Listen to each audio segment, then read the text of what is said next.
The black market was alive with noise and shadows. It was a hidden place, deep under the steel streets of the alien city, where the air smelled of oil, dust, and fear.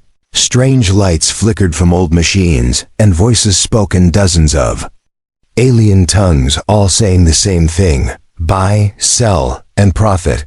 Here, you could buy weapons, stolen tech, even living creatures. And tonight, there was one prize everyone wanted to see.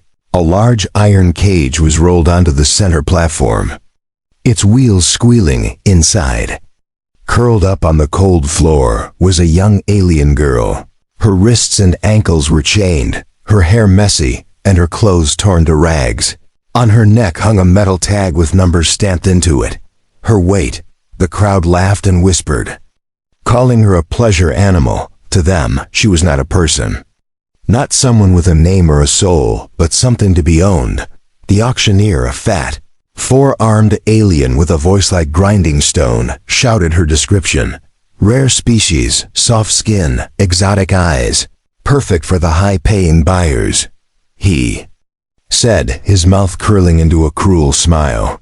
But one figure in the crowd did not laugh. He was human, standing at the back, wearing a dark coat with the hood pulled low. His name was Elias Kane, and he had walked into this market with only one reason. His eyes stayed fixed on the girl, not on her body like the others, but on her face. Her eyes were different. They were full of fear. Yes, but also something more. A spark of defiance. A silent voice saying she would rather die than be owned. Elias had seen that look before, in war, in prison camps, in people who refused to break, and he knew in that moment, he had to get her out. The auctioneer slammed his metal staff on the platform, starting bid. He shouted, hands went up across the room, aliens calling numbers in loud voices. The price rose quickly, but the bidders were already smirking, knowing she was just another toy to be passed around. Elias stepped forward, his voice cutting through the noise. Double the current bid, he said, calm but firm. The crowd turned to stare. A human bidding in this market was rare, dangerous even. Whispers spread like wildfire. Why would a human waste credits on damaged goods? One alien snorted. Maybe he's desperate, another laughed. The auctioneer grinned wide, sensing drama.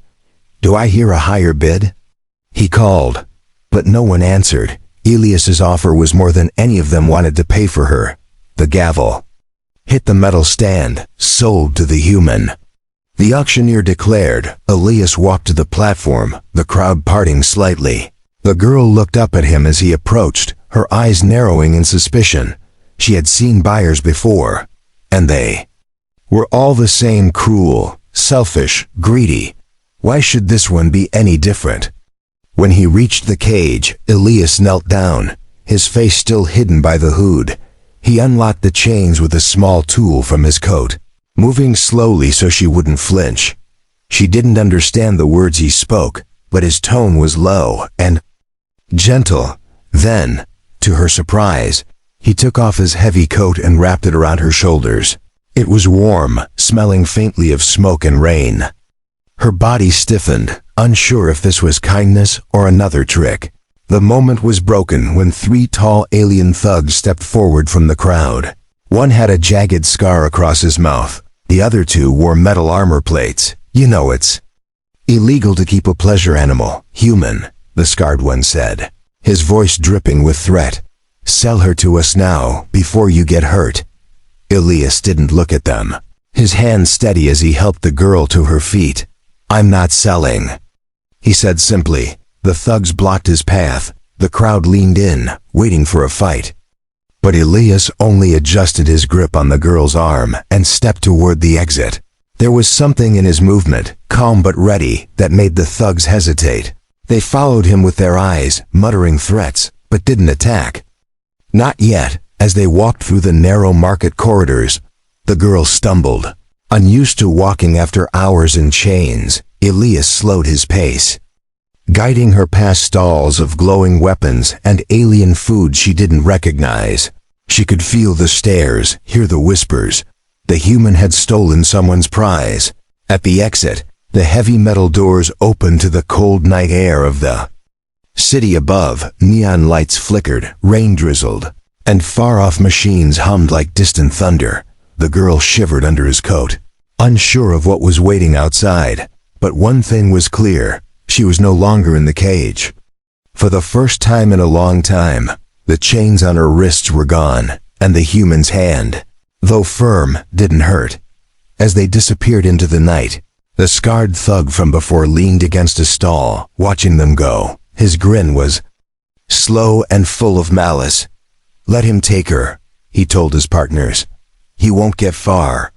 The rain fell harder as Elias led the girl through the dark streets.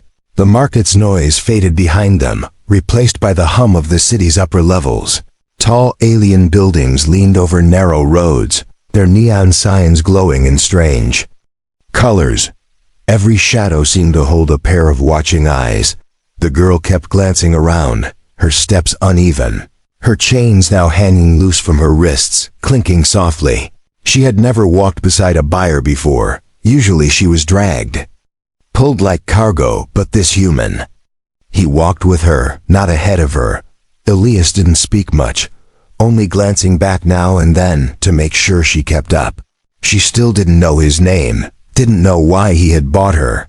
All she knew was that she had left the cage, but not the danger. Her heart beat fast. Because freedom in this city was an illusion. She knew the black market's rules. Nothing left without a price. And if you were stolen property, someone always came to take you back. They reached a narrow alley lit only by a flickering blue lamp. Elias stopped near a metal door and tapped a code into a small panel. The door slid open with a hiss, revealing a dim room inside. The air smelled faintly of warm food and old wood, a strange, comforting scent in a city made of steel. "This is safe," Elias said quietly. Though he knew she didn't understand his language, she stepped inside slowly, her bare feet touching a rough carpet instead of cold concrete for the first time. In months, the room was small but clean. There was a single bed against one wall, a table with some tools, and shelves filled with strange objects she didn't recognize. Elias closed the door behind them, locking it with 2 heavy bolts. He pointed at the bed, gesturing for her to sit. She hesitated. In the market, a bed often meant things she didn't want to remember, but Elias didn't come closer. Instead, he walked to the small cooking unit and poured hot water into a bowl, adding dry herbs that released a soft, soothing smell. He placed the bowl on the table near her and set a spoon beside it. She stared at it suspiciously. Food from strangers had always been a trick before, a way to drug her or make her weak.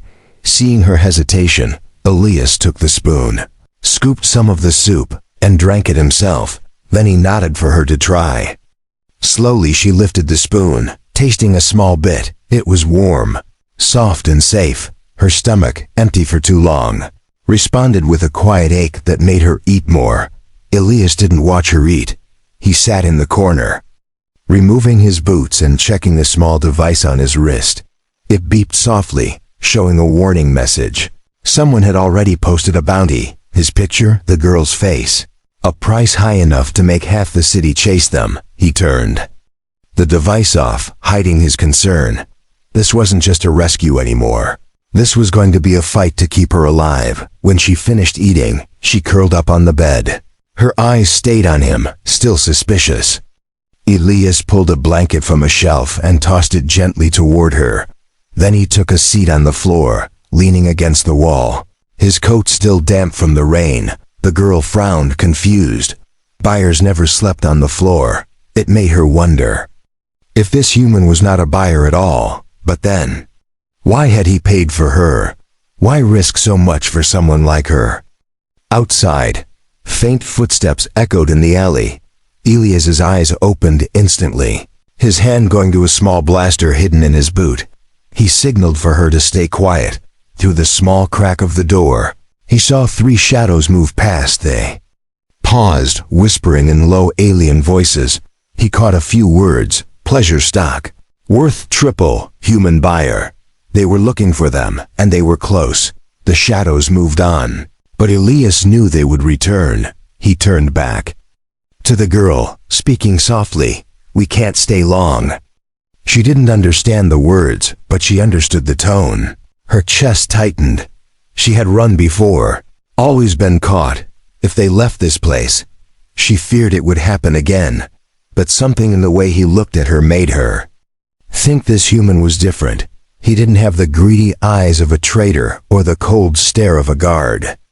His gaze was steady, protective, as if he had already decided that she was his responsibility. Elias reached into his coat and pulled out a small metal disc. When he pressed it, a faint hologram appeared, a photo of two humans, a woman, and a little girl, both smiling. He pointed to himself, then to them. The alien girl tilted her head, realizing these were his family. His expression softened, but there was sadness in his eyes. The picture disappeared, and he put the disc away. She didn't know what had happened to them, but she knew loss when she saw it. For the first time, she whispered a single word in her own language, her name. Elias didn't understand the meaning, but he repeated the sound carefully. She nodded, and for a moment, there was something almost like trust in the air. But outside, the city didn't sleep. The bounty hunters were already spreading through the streets, and somewhere, the scarred alien from the market was making plans. Elias knew they had until morning before the first real attack came. He would use that time to prepare. Because now, this wasn't just about buying her. It was about keeping her, protecting her, and maybe giving her the life the market had tried to take away.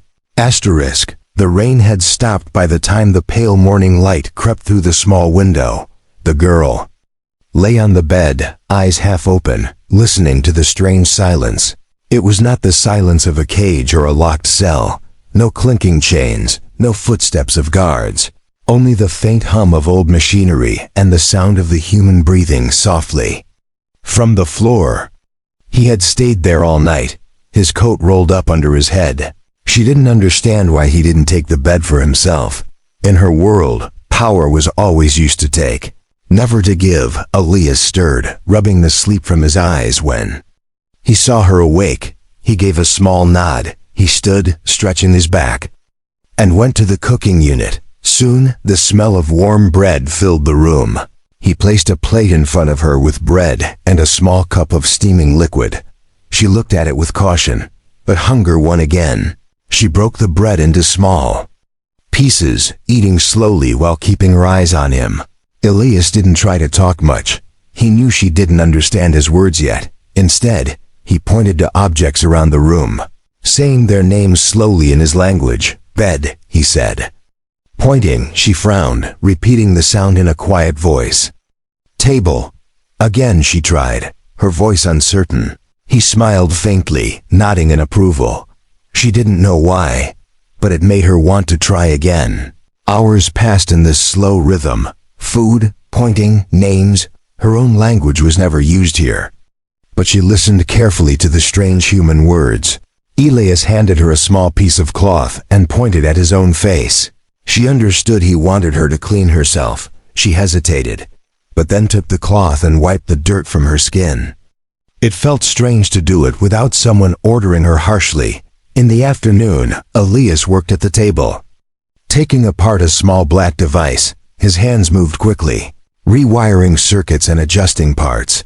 She watched him quietly, wondering if it was a weapon. He caught her staring and turned the device toward her. It was not a weapon. It was a small tracker, the kind slave traders used. He smashed it with a metal tool, breaking it into pieces. She realized then, he had found the tracker they hid on her and destroyed it. A small weight seemed to lift from her chest, even if danger still surrounded them. But safety was fragile in this city. Late in the day, the old cum screen on the wall crackled to life. An alien voice announced something in the local trade language. She didn't understand the words, but the tone was sharp, official. Elias turned the volume down quickly, his jaw tightening. It was a public notice, a warning about a stolen pleasure animal and the human who had taken her. Bounty hunters were promised triple pay if they returned her alive. Elias shut the screen off and began packing a small bag. The girls' stomach tightened. They were leaving again. Before they could go, there was a sudden knock at the door. 3 short taps, a pause, then 2 more. Elias froze, pulling out his small blaster. He motioned for her to stay behind the bed. The knock came again, this time louder. He stepped to the side of the door, hand ready, and called out. A voice answered, deep, alien, unfamiliar. Elias didn't open the door. Instead, he pressed a hidden button under the table, and a panel in the wall slid open. Inside was a narrow escape passage, barely wide enough for them to crawl through. He gestured for her to go first. She hesitated, but the sound of heavy boots outside the door pushed her forward. They crawled through the dark tunnel, the metal walls cold against their skin.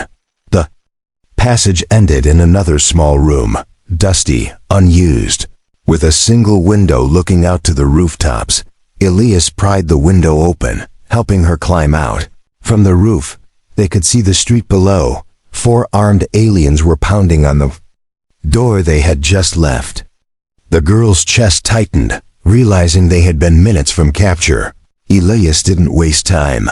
He led her across the rooftops, moving quickly but quietly. The city stretched endlessly, glowing towers, steaming vents, and the distant hum of transport ships. The air was colder here, and she wrapped his coat tighter around her thin body. They stopped only when they reached another building with no lights. Elias picked the lock and led her inside. It was an old storage space, full of crates and dust. Not much, but it was shelter for the night. As they settled in, the girl sat on one of the crates, hugging her knees. She still didn't trust him fully, but something had shifted. He had destroyed her tracker, saved her from the hunters, and never once treated her like the market had. She touched the edge of the coat he had given her, feeling its weight and warmth. It wasn't freedom yet, but it was the first step. Elias sat across from her, checking his weapon and the small supply of food they had left. He glanced at her and then at the dusty ceiling. The hunters would be back, and the city was no longer safe. Soon, they would need to leave this world entirely, but for tonight, at least they had walls, a roof, and a few hours of rest. And in those hours, maybe, just maybe, the chains that had been on her for so long could begin to loosen inside her heart. Night fell heavy over the alien city. From the rooftop of the old storage building, Elias could see neon lights blinking far away, their glow fading in the mist. The streets below were quieter now, but he knew it was not safety. It was the calm before something worse. Hunters didn't give up, and the bounty on them was too high for greed to ignore. Inside, the girl sat on a crate, pulling the coat tighter around her shoulders. She had not spoken much since they arrived, only glancing at the window now and then. Elias sat by the wall, cleaning the blaster with steady hands. Every so often, he listened, really listened, to the sounds outside. A distant engine, soft footsteps on metal, a voice calling in the local trade tongue. The city was moving, searching, hunting. Hours passed, and the air grew colder. The girl shifted uncomfortably, her mind restless. At last she spoke a single word in her own language. Looking directly at him, he tilted his head, not understanding. She repeated it slowly, then touched her chest. Elias realized she was telling him her name. He repeated the sound, not perfectly, but close enough to make her nod. For a moment, the corner of her lips curved, the smallest shadow of a smile. That moment broke when a faint click echoed from somewhere below. Elias's body tensed instantly. He motioned for her to stay silent. Moving to the edge of the room, he crouched low, listening again. There it was, another click, metal against metal, followed by a muffled voice. They had been found. He pulled her gently from the crate and guided her toward the back of the room. The storage had no second exit this time, no hidden panel. That meant they would have to fight or run through the front. Before he could decide, the door shook under a hard kick. Dust fell from the hinges. The girl's breath quickened, her hands gripping the coat like it was the only thing keeping her from falling apart. Elias whispered something to her in his language. She didn't understand the words, but the tone was clear. "Stay behind me." The door burst open, and 3 hunters rushed in. One was the scarred alien from the market, his sharp grin stretching across his face. "Human," the scarred one said in a slow, taunting voice. "I told you. You wouldn't get far." Elias didn't answer. The first hunter lunged forward. Swinging a heavy metal rod, Elias stepped aside, grabbing the alien's arm and twisting hard, sending the weapon clattering to the floor. The girl backed into the corner, her eyes darting for an escape that didn't exist. Another hunter raised a stun gun toward Elias. Before he could fire, Elias shot the blaster once, a clean, precise shot, hitting the weapon instead of the man. The spark lit the dark room. For a moment, the scarred alien didn't attack yet. He circled slowly, his eyes shifting between Elias and the girl. "She's worth more than you can imagine," he said. "You think you rescued her, but you just stole from the wrong people." Elias's jaw tightened. He wasn't going to debate with someone who saw her as a price tag. The fight broke out fast. Elias took down the second hunter with a quick strike to the ribs. The girl's eyes widened. She had never seen a human move like that. The third hunter lunged toward her instead of Elias, thinking she would be easy prey. But fear made her act. She grabbed the fallen metal rod and swung it wildly, hitting the hunter's leg. It didn't knock him down, but it gave Elias the moment he needed. One more shot from the blaster, and the hunter stumbled back, clutching his shoulder. The scarred alien's grin faded. He realized this wasn't going to be as easy as taking the cage from a market. "You can't run forever, human," he spat. Before signaling his men to fall back, they retreated quickly. But Elias knew they weren't giving up. They were just regrouping. The bounty would spread wider now, and soon every corner of the city would know their faces. When the door was clear, Elias turned to the girl. She was still gripping the rod tightly, her breathing fast. Slowly she lowered it, her hands trembling. He stepped closer, checking if she was hurt. She shook her head, but her eyes told another story. She was scared, but not broken. They didn't stay in the storage building. Elias packed what little they had and led her out into the night. The streets were slick with rain again, and steam rose from the vents. Underfoot, she followed him without question this time. She didn't know where they were going, but she knew one thing. If she stayed close to him, she had a chance. As they moved deeper into the shadows, she spoke softly. Her words were broken, but Elias caught the meaning. She told him about her capture, about being taken from her home. She didn't speak of every detail. Some memories were too heavy to bring to the surface, but he understood enough. She had been sold more than once, and each time the price on her had risen, not because of her beauty alone, but because of something else she never explained. Elias didn't press her for answers. He only said, "We'll keep moving," in his calm voice, because now the game had changed. The hunters weren't just after money. They knew she was valuable. Maybe in ways neither of them fully understood yet, and somewhere, deep inside her guarded heart, she felt it too. This was no longer about chains or cages. It was about surviving together, until the ones chasing them had no place left to run.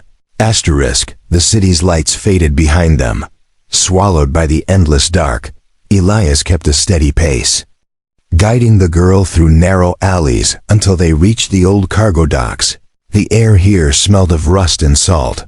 Though no sea existed, only a vast desert of pale sand stretching for miles beyond the city walls. This was the Wastes, a place even hunters feared.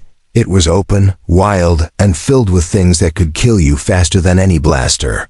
The girl stood still, her eyes fixed on the tall metal gates ahead. Beyond them, the sand shifted under the fay wind like an ocean.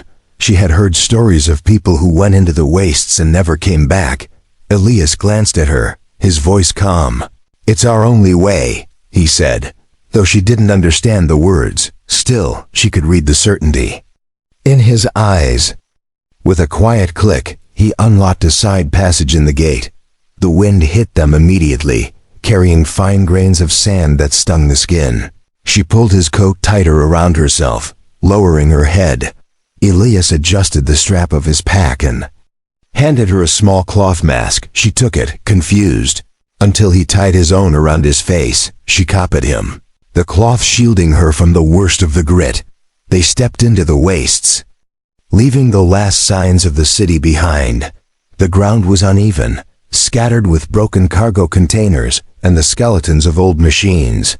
Above them, the sky was vast and black, lit only by the cold glow of distant stars. Every step made a soft crunch as the sand shifted under their feet. Elias moved carefully, scanning the horizon. He knew the wastes were home to more than just the wind. Scavengers, bandits, and alien predators made this place deadly. Hours passed and the city's glow was nothing but a faint memory. The girl's legs ached, but she didn't complain. She had learned long ago that complaining never brought mercy. Elias noticed her slowing and stopped beside a jagged rock formation. He pulled a small water canteen from his pack and handed it to her. She took it but hesitated. In the market, water was often laced with drugs. Elias drank first, then passed it to her again. This time she drank, the cool liquid easing the dryness in her throat.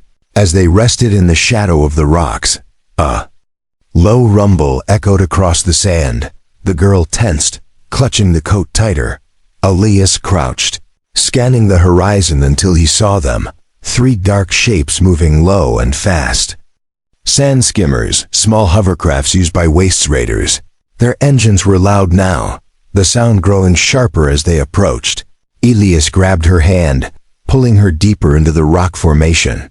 They crouched behind a boulder, the wind carrying the sharp hum of the skimmers right over them. The raiders didn't stop, their laughter fading into the distance.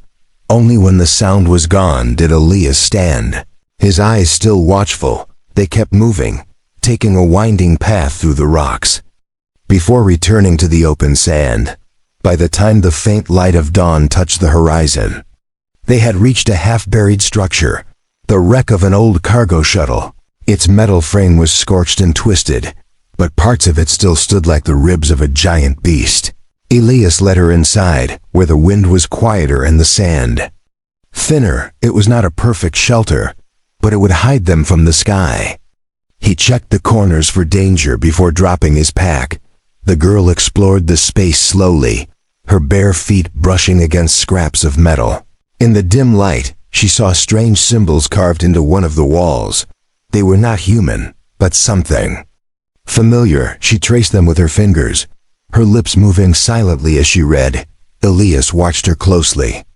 Sensing this meant something, she turned to him, speaking quickly in her own language, pointing at the symbols. He couldn't understand her words, but he recognized the change in her voice.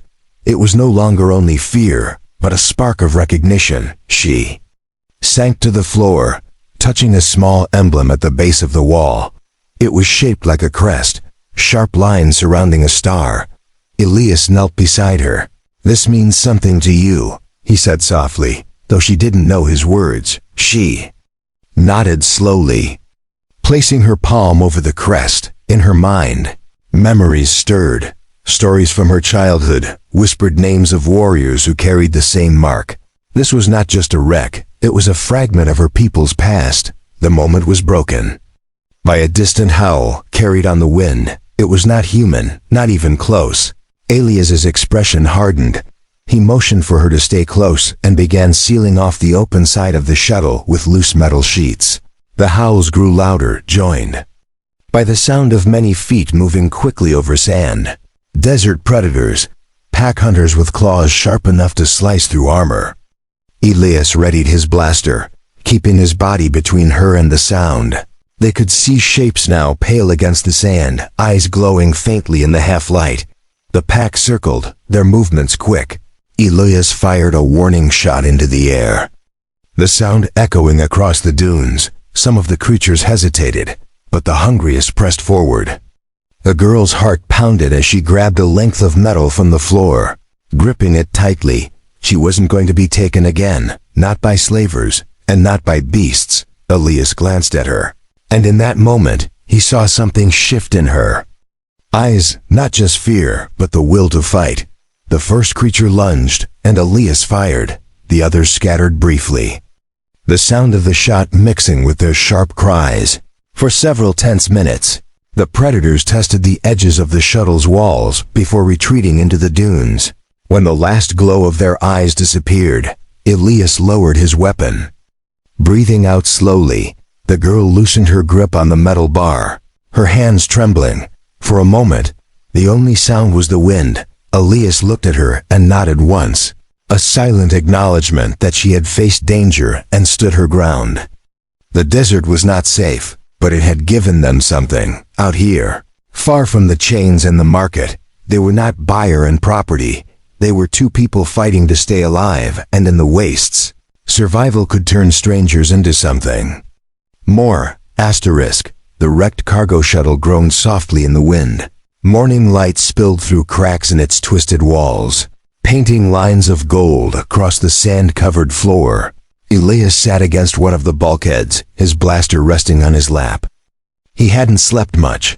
His mind was busy watching for predators, listening for hunters, and thinking about the girl. She was sitting a few meters away, tracing her fingers over the strange crest carved into the wall. Her eyes were distant, as if looking at something far beyond the desert. Elias finally spoke. Even though he knew she wouldn't understand all of it, that symbol, it means something to you. She turned toward him, then back to the wall. With slow, careful movements, she began drawing shapes in the sand with her finger. First the crest, then a set of lines that looked like stars and circles. Her voice was quiet, speaking in her own language, but Elias could hear the weight in every word. He didn't need a translator to know she was telling him a story. She pointed at herself, then at the crest. Elias frowned, his mind piecing it together. "You're from them," he murmured. Not them as in a random alien group, but them, a people whose names still made powerful leaders tense. He remembered old war briefings, vague rumors of a warrior bloodline species that had vanished after a civil war. They had skills, technology, and influence that could change the balance of entire sectors. If she was one of them, it explained why the market kept her hidden as pleasure stock. Her true value was worth far more than any illegal sale. The girl noticed the change in his expression. She touched the crest again, then mimed something with her hands. Two sides fighting, one falling, one standing. Her voice trembled when she spoke her next words. Elias couldn't understand, but he could guess. Her people had been broken, scattered, maybe hunted. She was not just a captive. She was a survivor of something much larger. He leaned closer, keeping his voice low. "If they find out who you really are, they won't just want to sell you." She didn't need to understand the words. The tone was enough. Her eyes flickered with the same defiance he had seen at the auction. But there was also fear, not for herself alone, but for something bigger. Elias stood and walked to the back of the shuttle. Searching through old crates, he found a dusty emergency pack and pulled out a thin, folded sheet, an old navigation map. It was faded, but a few locations were still marked. When he unfolded it, the girl froze, her eyes locking onto one of the symbols printed in the corner. She reached out, tapping it again and again, saying a word he had never heard. E4, her voice was urgent. Elias studied the map. The mark she pointed at was deep in uncharted territory, far from the trade routes. If this was her home, or what was left of it, then taking her there would be dangerous before he could think further. A sharp sound broke the moment, the whine of an engine in the distance. Elias's eyes narrowed. It wasn't the deep rumble of a desert predator or the soft glide of sand skimmers. This was heavier, faster, built for hunting. The girl looked to him, sensing the danger without needing words. He quickly folded the map and slipped it into his coat. They moved to one of the shuttle's broken windows. Peering out, on the horizon, dust was rising, a speck of metal growing larger with every second. Through the glare of the sun, Elias could make out the shape of a desert raider craft. Its weapons were mounted, its speed too fast to be anything but a pursuit. "They found us," he muttered. The girl's grip tightened on the piece of metal she had kept from the last fight. She wasn't going back in chains, not again, Elias thought fast, scanning the wreck. There was no time to run across open sand. The craft would overtake them, but maybe they could make the wreck itself their shield. He guided her to a narrow space between two walls, where the shadow was deep. He set his blaster to a lower power, enough to disable, not kill, if they had to capture instead of destroy. The craft roared closer, sand whipping into the air as it slowed to circle the wreck. Shouts echoed from inside the raider ship. Harsh voices calling for them to come out. The girl shook her head. Pressing herself deeper into the shadows, Elias crouched low, waiting for the right moment. When one of the raiders stepped inside the wreck, Elias struck fast, a quick shot. A shove, and the man was down before he could cry out. The second one rushed in, but was met with the girl swinging her metal bar. It connected with a loud crack, sending him stumbling into Elias's reach. In seconds, the inside of the wreck was silent again except for the wind. But outside, the ship's engines were still running. They couldn't stay here. Elias grabbed the girl's hand and led her through a back opening in the shuttle. The heat outside hit them instantly. They ran low across the dunes, using the curve of the sand to hide their movement. The girl glanced back once, the wreck, now a shrinking shadow behind them, and felt a strange pull in her chest. That crest, those walls, they were a link to her past, and now they were leaving it behind again. By the time they slowed, the raider craft was nothing but a faint hum far away. Elias finally stopped, letting her catch her breath. He pulled the folded map from his coat and pointed at the symbol she had chosen earlier.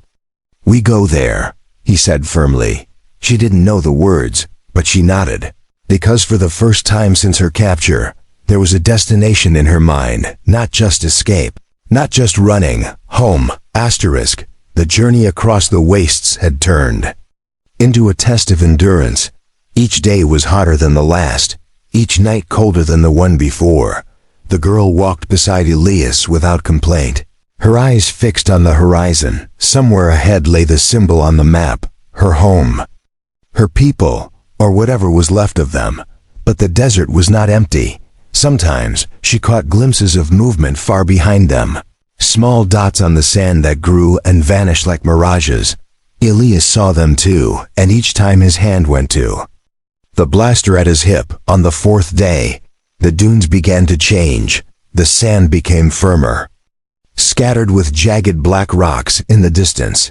Towers of stone rose from the desert floor, their sharp peaks cutting into the sky. The girl slowed, her breath catching. She knew this place. It wasn't the city of her childhood, but it was close. A marker of territory, the edge of a land outsiders rarely entered. They climbed between the stone towers until they found a narrow path leading into a canyon. The air here felt different, cooler, with the faint scent of water. For the first time in days, the girl's shoulders loosened, but the relief didn't last. From the canyon walls above, the echo of engines reached them. Elias cursed under his breath. The hunters had followed them into the heart of the desert. The sound grew louder until the scarred alien's voice cut through the air. "Human, give her up, and maybe I let you live." The girl stiffened, her fingers gripping Elias's coat. Elias looked at her once, then stepped forward, his voice steady. "You're not taking her." The scarred alien laughed, his ship lowering into view at the canyon's edge. "You don't even know what she is," he sneered. "She's worth more than any world you've seen." Elias raised his blaster, but before he could fire, the girl stepped forward. Her voice rang out in her own language, sharp, commanding. The hunters hesitated, exchanging uneasy glances. Then, from deeper in the canyon, another voice answered hers, low, firm, and filled with authority. Figures began to emerge from the shadows. Tall warriors clad in armor marked with the same crest Elias had seen in the wreck. They carried long, curved weapons and moved with precise discipline. The girl's eyes filled with a mix of relief and fire. Her people had found them. The scarred alien snarled, realizing too late that the hunters were now trapped between the human and the warriors. A standoff hung in the air, the only sound the wind rushing through the stone walls. Then everything exploded into motion. Elias fired. First, taking down one of the hunters, the warriors leapt from the canyon walls, their weapons slicing through the air. The girl didn't run this time. She grabbed a fallen blaster and fired alongside them. Her aim wasn't perfect, but her resolve was unshakable. The battle was short but fierce when it ended. The scarred alien was on his knees, a warrior's blade at his throat. He glared at Elias, spitting words neither of them cared to hear. The warriors dragged him away, leaving the canyon silent once more. Elias turned to find the girl standing tall, her chest rising and falling with each breath. For the first time, she looked not like someone running from chains, but like someone ready to lead. One of the armored warriors approached Elias, speaking in broken human tongue. "You bring her back. You save Bloodline." Elias glanced at the girl. She was watching him, her eyes softer now. He nodded once. She saved herself. They led them deeper into the canyon until it opened into a hidden valley. There, a settlement of stone buildings and banners marked the last stronghold of her people. Children ran through the streets, and elders stood watching from high balconies. When the girl entered, a hush fell over the crowd. Whispers spread quickly. Her name, her crest, her return. An elder stepped forward, laying a hand on her shoulder. Then he looked at Elias and gave a slow, respectful nod. That night, the settlement held a feast. Fires lit the valley, and music echoed against the stone. Elias sat at the edge, not wanting to take the focus away from her, but she sought him out, sitting beside him with a small plate of food. In halting human words, she said, "You stay?" Elias studied her for a moment, then smiled faintly. "If you want me to." She didn't answer right away. Instead, she took a piece of cloth and tied it around his arm. The same crest as on the walls. It was her answer. He wasn't just the man who freed her from the black market anymore. He was part of her people now. As the fires burned low, Elias looked out at the valley. The hunt was over. The chains were gone. And in their place was something stronger: trust, respect, and the start of a future neither of them had imagined when they first saw each other across a cage.